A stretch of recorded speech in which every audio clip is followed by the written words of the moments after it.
بسم اللہ الرحمن الرحیم۔ شروع اللہ پاک کے بابرکت نام سے جو بڑا مہربان نہایت رحم کرنے والا ہے۔ ایم کے این سپیکس کے معزز خواتین و حضرات، السلام علیکم۔ محترم ناظرین گرامی، سلطان محمود غزنوی کا دربار لگا ہوا تھا۔ دربار میں ہزاروں افراد شریک تھے، جن میں اولیاء، کتب اور ابدال بھی تھے۔ سلطان محمود نے سب کو مخاطب کر کے کہا، کوئی شخص مجھے حضرت خضر علیہ السلام کی زیارت کروا سکتا ہے؟ سب خاموش رہے۔ دربار میں بیٹھا ایک غریب دیہاتی کھڑا ہوا اور کہا، میں زیارت کروا سکتا ہوں۔ سلطان نے شرائط پوچھی تو عرض کرنے لگا، 6 ماہ دریا کے کنارے چلا کاٹنا ہوگا، لیکن میں ایک غریب آدمی ہوں، میرے گھر کا خرچہ آپ کو اٹھانا ہوگا۔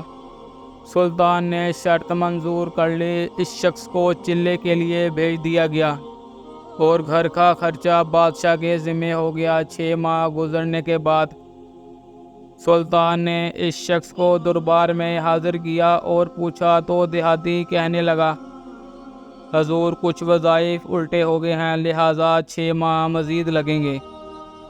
مزید 6 ماہ گزرنے کے بعد سلطان محمود غزنوی کے دربار میں اس شخص کو دوبارہ پیش کیا گیا تو بادشاہ نے پوچھا، میرے کام کا کیا ہوا؟ یہ بات سن کے دیہاتی کہنے لگا، بادشاہ سلامت، کہاں میں گناہ گار سا بندہ اور کہاں حضرت خضر علیہ السلام؟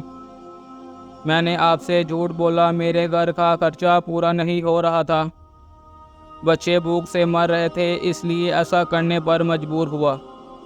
سلطان محمود غزنوی نے اپنے ایک وزیر کو کھڑا کیا اور پوچھا، اس آدمی کی کیا سزا بنتی ہے؟ وزیر نے کہا، اس شخص نے بادشاہ کے ساتھ جھوٹ بولا ہے، لہذا اس کا گلا کاٹ دیا جائے۔ دربار میں ایک نورانی چہرے والے بزرگ بھی تشریف فرما تھے۔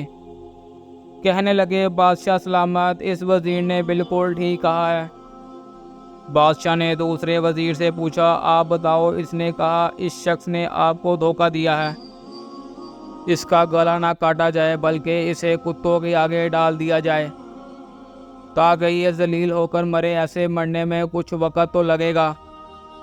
دربار میں بیٹھے اسی نورانی چہرے والے بزرگ نے کہا، بادشاہ سلامت، یہ وزیر بالکل ٹھیک کہہ رہا ہے۔ سلطان محمود غزنوی نے اپنے پیارے غلام ایاز سے پوچھا، تم کیا کہتے ہو؟ ایاز نے کہا، بادشاہ سلامت، آپ کی بادشاہی سے 1 سال ایک غریب کے بچے پلتے رہے، آپ کے خزانے میں کوئی کمی نہیں آئی اور نہ ہی اس کے جھوٹ سے آپ کی شان میں کوئی فرق پڑا۔ اگر میری بات مانے تو اسے معاف کر دے، اگر اسے قتل کر دیا تو اس کے بچے بھوک سے مر جائیں گے۔ ایاز کی یہ بات سن کر محفل میں بیٹھا وہی نورانی چہرے والا بابا کہنے لگا، ایاز بالکل ٹھیک کہہ رہا ہے۔ سلطان محمود غزنوی نے اس بابا جی کو بلایا اور پوچھا، آپ نے ہر وزیر کے فیصلے کو درست کہا، اس کی وجہ مجھے سمجھ نہیں آئی۔ بابا جی کہنے لگے، بادشاہ سلامت، پہلے نمبر پر جس وزیر نے کہا اس کا گلا کاٹ دیا جائے، وہ قوم کا قصائی ہے اور قصائی کا کام ہے گلے کاٹنا۔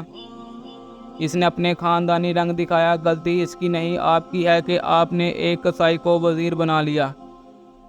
دوسرا وزیر جس نے کہا اسے کتوں کے آگے ڈال دیے جائے، اس وزیر کا والد بادشاہوں کے کتے نہلایا کرتا تھا، کتوں سے شکار کھیلتا تھا، اس کا کام ہی کتوں کا شکار ہے، تو اس نے اپنے خاندان کا تعارف کروایا۔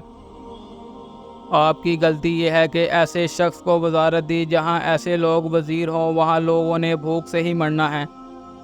اور تیسرا، ایاز نے جو فیصلہ کیا تو سلطان محمود سنو، ایاز سید زادہ ہے۔ سید کی شان یہ ہے کہ سید اپنا سارا خاندان کربلا میں ذبح کروا دیتا ہے مگر بدلہ لینے کا کبھی نہیں سوچتا۔ سلطان محمود غزنوی اپنی کرسی سے کھڑا ہو جاتا ہے اور ایاز کو مخاطب کر کے کہتا ہے، ایاز، تم نے آج تک مجھے کیوں نہیں بتایا کہ تم سید ہو؟ اس پر ایاز کہتا ہے، آج تک کسی کو اس بات کا علم نہ تھا کہ ایاز سید ہے، لیکن آج بابا جی نے میرا راز کھول دیا، آج میں بھی ایک راز کھول دیتا ہوں۔ بادشاہ سلامت، یہ بابا کوئی عام ہستی نہیں بلکہ یہی حضرت خضر علیہ السلام ہیں۔ محترم سامعین حضرات، اب تک کے لیے اتنا ہی۔ امید کرتا ہوں آپ سب کو آج کی یہ ویڈیو اچھی لگی ہوگی۔ مزید اچھی ویڈیوز دیکھنے کے لیے میرے چینل کو لائک، سبسکرائب اور شیئر کرنا مت بھولیے گا۔ اس کے ساتھ ہی اجازت چاہوں گا۔ اللہ حافظ۔